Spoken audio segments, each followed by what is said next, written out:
एक गांव, आधी रात, दरवाजे पर दस्तक और फिर अचानक गोली चलने की आवाज। इसके बाद खून से लथपथ एक युवक जो चीख चीख कर कह रहा था, मुझे किसी नकाबपोश ने गोली मार दी। गांव वाले घबरा गए, इलाके में अफरा तफरी मच गई और पुलिस भी हरकत में आ गई।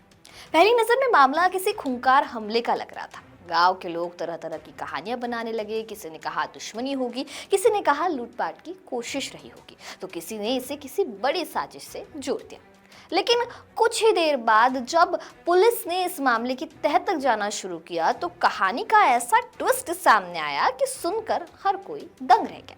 क्योंकि जिस युवक ने नकाबपोश हमलावर की कहानी सुनाई थी, असल में वह खुद ही अपनी मुसीबत का निर्माता निकला।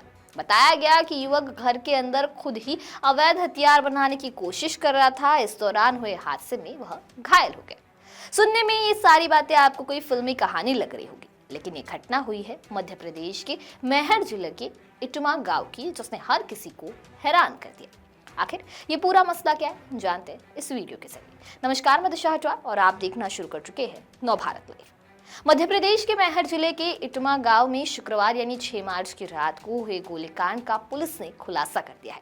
जिस युवक ने दावा किया था कि एक नकाबपोश बदमाश ने उसे गोली मारी है, वह दरअसल घर के अंदर ही खुद अवैध हथियार बनाने की कोशिश कर रहा था।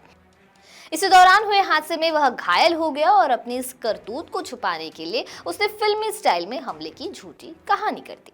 पुलिस की पूछताछ में घायल अभिषेक दहिया ने जो सच बताया वह चौंकाने वाला है। 6 मार्च की रात वह अपने कमरे में लोहे की पाइप के अंदर कारतूस डालकर उसे लाइटर से गर्म कर रहा था।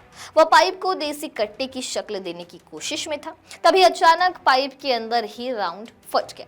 कारतूस का एक हिस्सा सीधे उसके कंधे के नीचे जा घुसा और वह लहूलुहान हो गया। एसडीओपी ख्याति मिश्रा ने बताया कि अभिषेक को डर था कि अगर घर के अंदर अवैध हथियार बनाने की बात सामने आई तो परिजन और मां उसे नहीं छोड़ेंगे। इसी डर और सजा से बचने के लिए उसने तत्काल साजिश रची। उसने शोर मचाया और सबको बताया कि किसी अज्ञात नकाबपोश ने दरवाजा खटखटाया और उसे गोली मारकर भाग गया।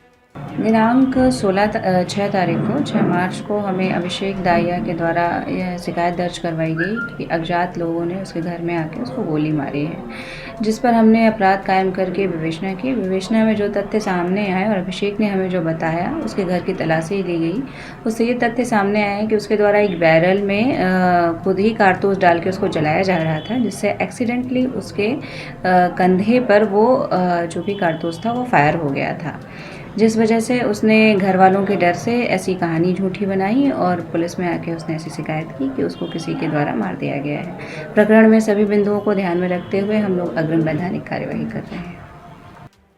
शुरुआत में पुलिस ने अज्ञात आरोपी के खिलाफ केस दर्ज किया था, लेकिन एसपी अवधेश प्रताप सिंह को कहानी में कुछ गड़बड़ लगी। उनके निर्देश पर जब टीम ने अभिषेक के कमरे की बारीकी से तलाशी ली तो युवक की पोल खुल गई। पुलिस को मौके से लोहे की पाइप, जिंदा कारतूस, लाइटर और कट्टा बनाने के अन्य औजार बरामद हुए। अभिषेक द्वारा दी गई हत्या के प्रयास की सूचना पूरी तरह से झूठी निकली। अब पुलिस ने पासा पलटते हुए घायल अभिषेक दहिया के खिलाफ ही आर्म्स एक्ट की धारा के तहत अवैध हथियार निर्माण का मामला दर्ज कर लिया है।